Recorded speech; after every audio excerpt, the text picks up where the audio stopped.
the other most exciting thing for me in watching the continent is to see the intra-African investment that's going on. Nigerian business investing in Kenya, Kenyan investment going into Cote d'Ivoire. We're just seeing a trans-African investment, which is the continent's future.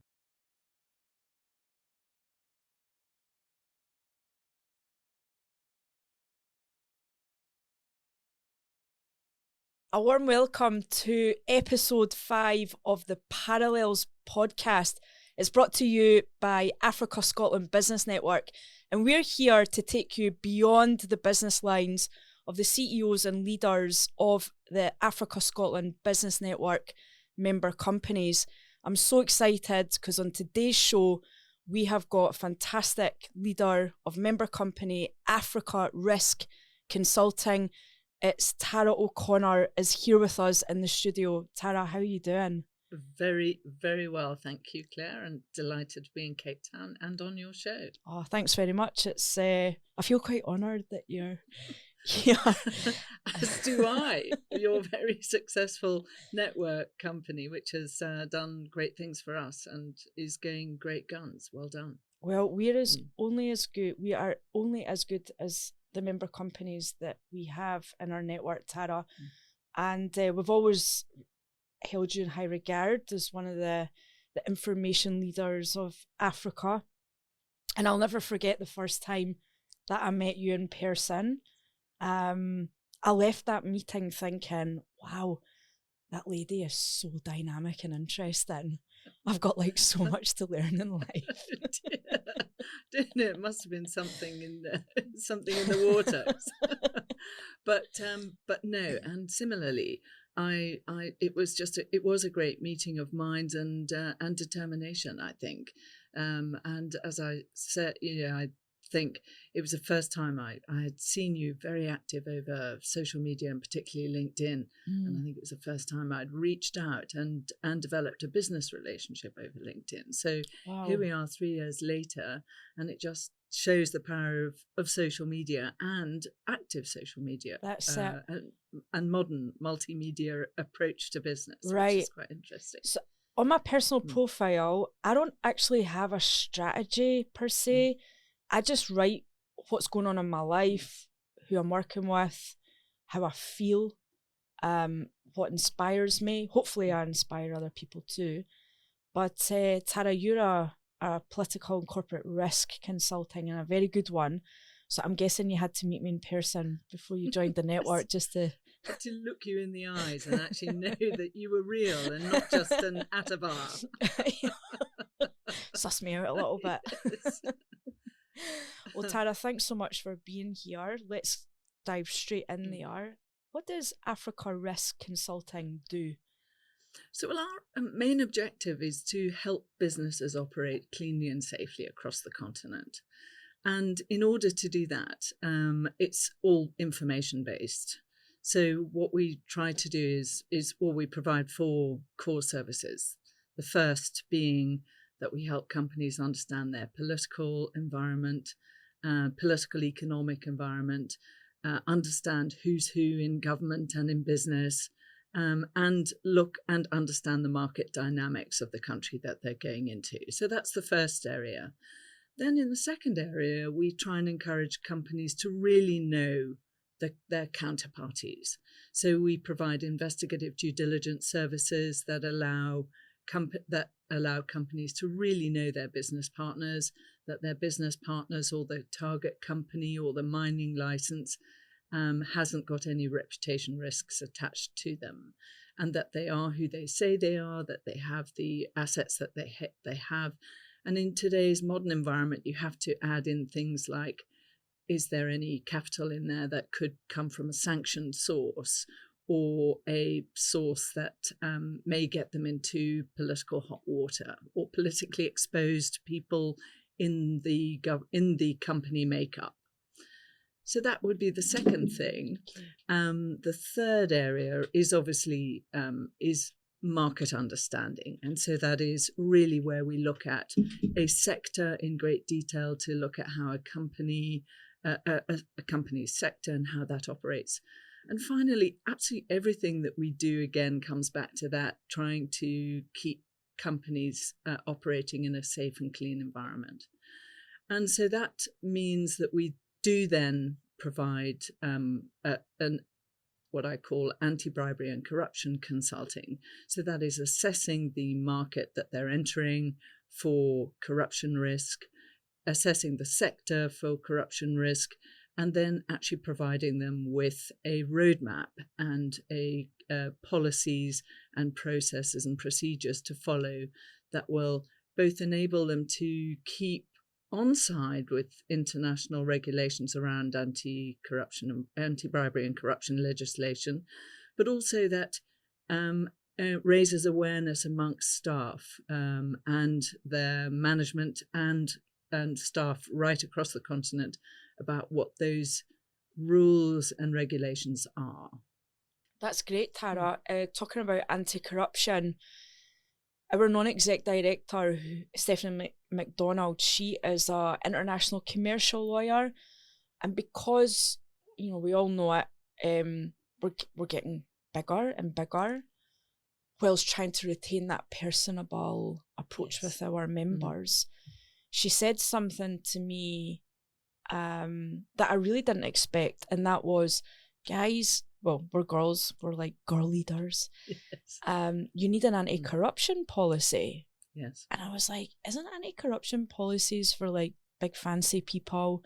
She was like, no, like you have to have a anti-corruption policy just to actually promote the fact that you are in the business of clean, safe and ethical operations and the way you conduct yourself in the marketplace. So we're actually going through all that right now. Right. It's fascinating. And it's essential, it's essential for, I think, any organization to be aware of how these, what is, I mean, lots of countries, you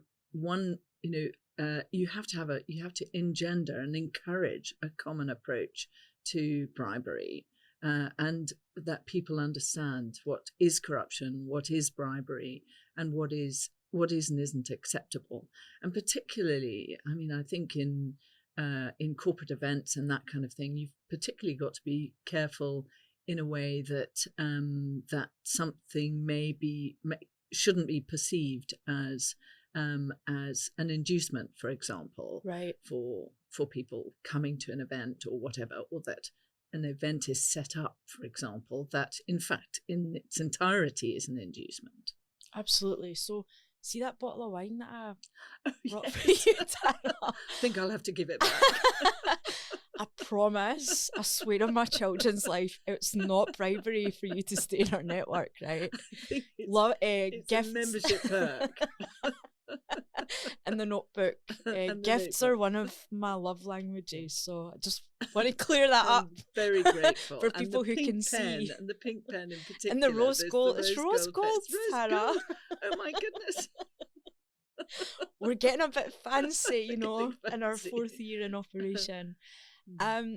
Please subscribe to the Parallels podcast while you are watching or listening to this show. Tara, why do you do this?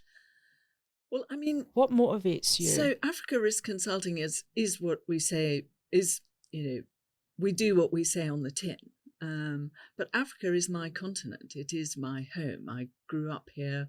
I am an African, as Thabo Mbeki said when he minted South Africa's new constitution. He defined what it was to be an African. I was born on the continent, raised on the continent. I live here. It has given me a career. The continent has given me a career. I started out as a journalist, as a rookie journalist covering Francophone West Africa at a time that was so exciting because it was actually a time when grassroots organizations were coming together, political activists, civil society, right across West Africa. The fall of the Berlin Wall unleashed a real demand across West Africa for pro-democracy. You saw the results of it here in South Africa as well in the early 90s. It was a time of a flowering of democracy. And so it was incredibly inspiring. And it was also a time that, the continent opened up to new investment and became a draw card. There was we're here at the time of the mining conference here in Cape Town, the mining Indaba, and it, the first mining Indaba was in that time of flowering of new investment and pro-democracy and all of that. It was a very exciting time. And I think very shortly after that, I sort of began to have a rethink about everything and came to the conclusion that the quickest way that you can improve most people's lives on the continent is not just about writing about politics, but it's actually about encouraging new investment and safe investment in areas. And direct investment in any economy and private sector investment in economies is, I think, the quickest way to raise people, out of poverty and to give people opportunities in the fastest possible time. So that's what I do, and I continue to believe that. Definitely, I think there's a role for governments in all of this to provide the foundation infrastructure.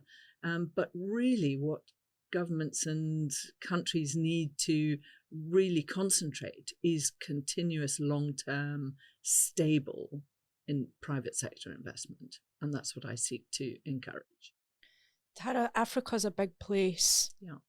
There's 54 states on this majestic continent. How do you keep on top of everything? You have to know a lot about a lot in your line of work. Like, do you just subscribe to like 70 newspapers or how? Well, the very first way of keeping on top of all the information that I need across the continent is that we produce a country risk reports in-house on 23 of those 54 countries. So we cover all the major markets on a monthly basis, which also means that my team of analysts who may be living in country, working in country, or who are international relations experts writing about different countries, they provide me with a direct feed of information every day about events on the continent. So that means that I'm slightly ahead of most people, or we are anticipating. And part of our information service is to be forward-looking. So we produce these events planners that give you a forward look, so we know that elections are coming up in which countries, so we actually start monitoring those months beforehand. So we have a continuous flow of information. That's the first thing. The second thing is that network. Over 30 years, I have built an extraordinary network, starting out as I did as a journalist in West Africa, a fabulous network of people that has been continuously renewed then through the authors that we have to write our information, our Africa Art Briefing, which is our information service. So it's a continuous thing. And it's also what I advise our clients to do is to, if there are particular issues, for example, at the moment, we are focusing very much on the dramas that are happening in West Africa, where we've had a series of coups across the Sahel. And you now have a zone of instability that stretches from Guinea-Conakry in the west right through to the Port Sudan in the east. And so we're monitoring that actively and on a daily basis for a number of clients. So that's the sort of thing we do advise our clients, that they should also be monitoring the environment. And my objective is to help clients make sure that there are no surprises, that actually they're aware of the political, economic, and operating environment to such an extent that they can hopefully anticipate and have plans in place to anticipate some of the best and the worst, because a lot of information is also about anticipating what's going to change for the better. And I would point to something like the changes that have happened in Tanzania, for example, that make it such an exciting investment destination at the moment. A lot of people are talking about Namibia as well. Yes, the sad death of Jorge Heinrob, the president this weekend, and the transition that is happening. But I think that was anticipated to some extent, and they've got elections coming up in November, and so they've already inaugurated a new president. So transition and elections, I suspect, will go ahead. Things are an awful lot more stable down in the SADC region, with the notable exception of Zimbabwe, to what's going on. If something like that had happened, say, in a West African country where there is such this resurgence, dangerous resurgence of military rule, reversing those 30 years of movement towards democracy and freedom of press that I talked about earlier, that is going to dominate the next decade in West Africa, and that is very disappointing. One of the things that exercises me quite a lot and upsets me quite a lot is that a lot of those democratic gains, which are very grassroots driven and were always grassroots driven, are now being pushed back, as one sort of ECOWAS leader in West Africa said, so that a few people can build a fortune. So, and I'm not convinced by the military leaders in West Africa's claims that this is about national sovereignty. I think it's more short term than that. Tara, you talk about what, you've been in this industry or game for 30 years, and you've spoken a lot about, your contribution from such a young age. I'm a big believer in the young people in Africa.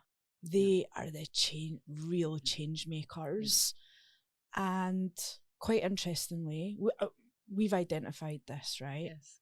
I've also lived in South Africa for the past 17 years, and the young people here, incredibly talented, skilled, they know what's going on. Even young people who are living in, my hubby spends a lot of time in Zambia. Yes. Even young people are living in the most remotest villages, who I have the pleasure of knowing through my husband's work.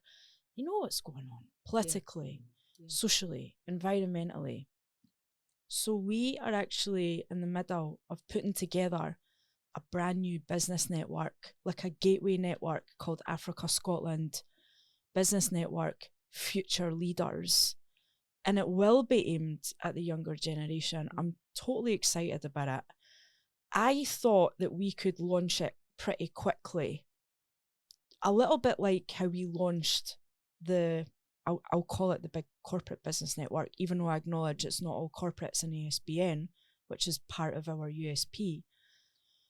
But it's been a lot more challenging, ironically, to craft a business network for young people. Yeah. Their needs are different. They want different things. And the future's going to be different by the time they get to, our ages. Yes. So watch this space for ASB and future leaders. We are actually in the middle of, there's a questionnaire that's circulating around young African leaders right now. So watch this space. So back to the podcast, Tara. What do you think in you've been in this line of work for 30 years, 20 years being CEO of Africa Risk Consulting. Is there an achievement that stands out for you in your lifetime?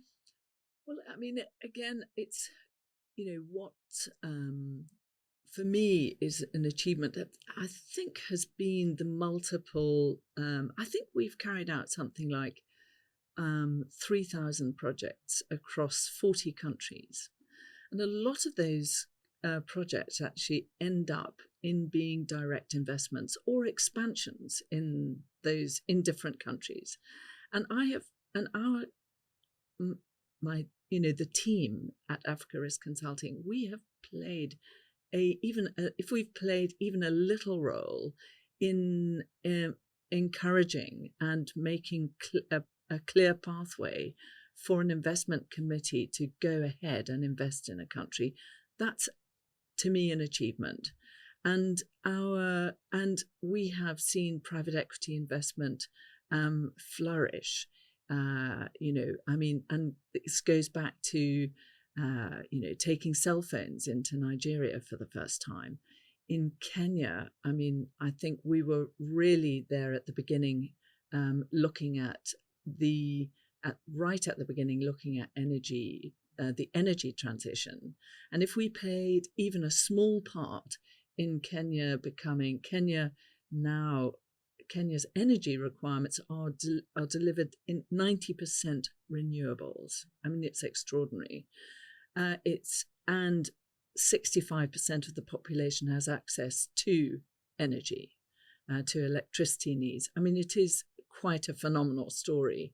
And for the little part that we played in actually making, opening the road to those investments, I think has been an achievement. But in that 30 years, I have seen the continent go from being a perhaps mining dominated or just a single commodity investment environment. So it might be mining, oil and gas, and maybe major agricultural sector, but nothing in between, to being a multi-layered investment environment with tech hubs. You were talking about youth, tech hubs in Nigeria that are incredible, tech hubs in Kenya that are incredible, tech hubs here in Cape Town that are beginning to make their presence felt, and be really at the forefront of leading the new generation technology. So it's, the investment from being quite simple, straightforward investments have become multifarious, become completely complex, different, and moving into very new areas. And for me, the most exciting new area of investment is obviously the renewables transition taking place from Kenya. Kenya now is taking its technology to Ethiopia, to neighboring countries.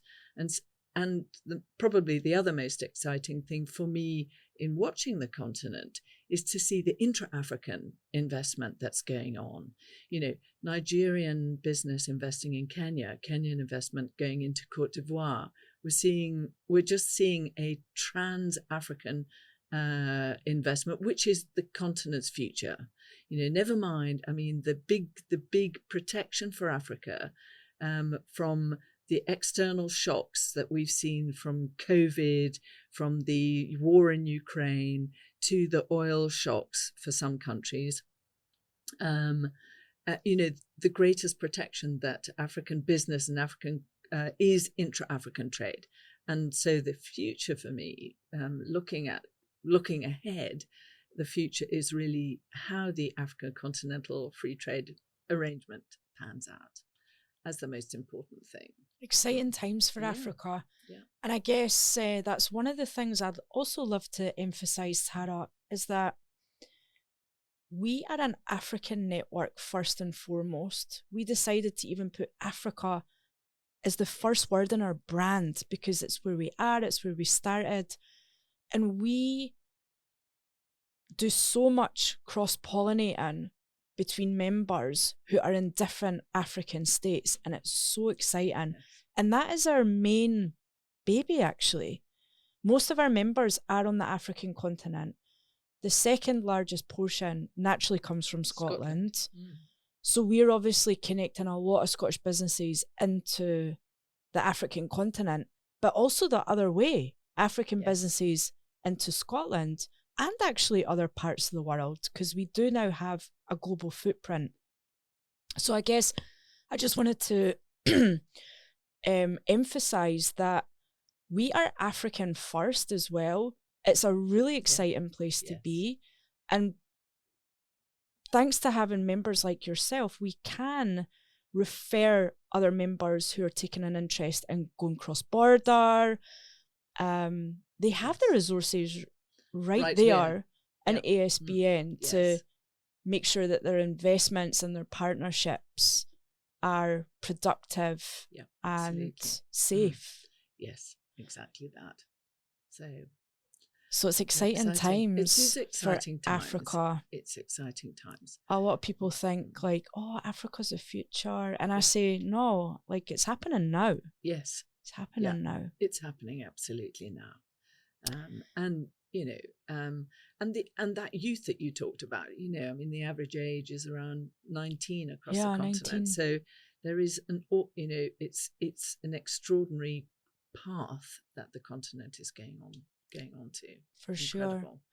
Talking of younger people, Tara, you have quite a few younger people that work for you. And not only are you an incredible expert in your field, but you're also a boss. You're a leader, you're a CEO, and you've got the responsibility of running a company and a business. How do you lead, Tara? So, that's a very good question. I think for me, I think the most important thing is to give people responsibility early. So, and to trust people, place your trust in people that they have got the ability to do what they say they have. And I think that has been the great thing. And the second thing was I got some great advice from a very dear friend who's American, and she's just said, don't sweat the small stuff. Yeah. So I think, trust people, give people responsibility, and then trust them to deliver. And that's really been my mantra. And I've got a team of current and former colleagues that I still keep in touch with, who are absolutely fantastic and doing great things. I hope that we have been a stepping stone at Africa Risk Consulting to great careers. We've got people who are working in development, the Asia Development Bank, British Investment International, people who've gone on to work at Standard Bank here. And so it's a network that we've been able to encourage people to go on to great things. Fantastic. And talking about great things, what excites you about Africa? What is great about this continent in your mind? I mean, where do you begin? I mean, for me, it's always been a story about politics and about the energy. And I mean, but over 30 years, I have built friendships and I have a routine now that, that my soul is not replenished unless I have spent time traveling on the continent. I just have to. I enjoy the travel. I enjoy meeting people. The network of contacts that I have who've now become friends just is very sustaining. The mining conference here at Indaba is always a great starting point for my business year. And then it leads to my traveling up to Kenya, to Nigeria. This year, I'm definitely getting to Côte d'Ivoire. So any members out in Côte d'Ivoire, you've got to watch out for me. And then North Africa. I'm going to be doing quite a bit in North Africa, in Morocco, Tunisia, Algeria, hopefully this year. Wow. So it's a combination of places I know terribly well, and then rekindling those contacts that keeps me going, but also to get into new areas, new countries, really to get to understand new countries. Thanks so much, Tara. If anyone is interested in connecting with Tara, feel free to connect with Africa Scotland Business Network. Tara and her team are regular participants in our events, both on and offline. Tara's website is www.africariskconsulting.com. And while you're here, please give us a subscribe at the Parallels podcast, brought to you by Africa Scotland Business Network. Thank you so much for viewing or listening, and we'll keep you posted about the next episode 6 coming up in the next couple of weeks. Thanks very much. Take care and be safe.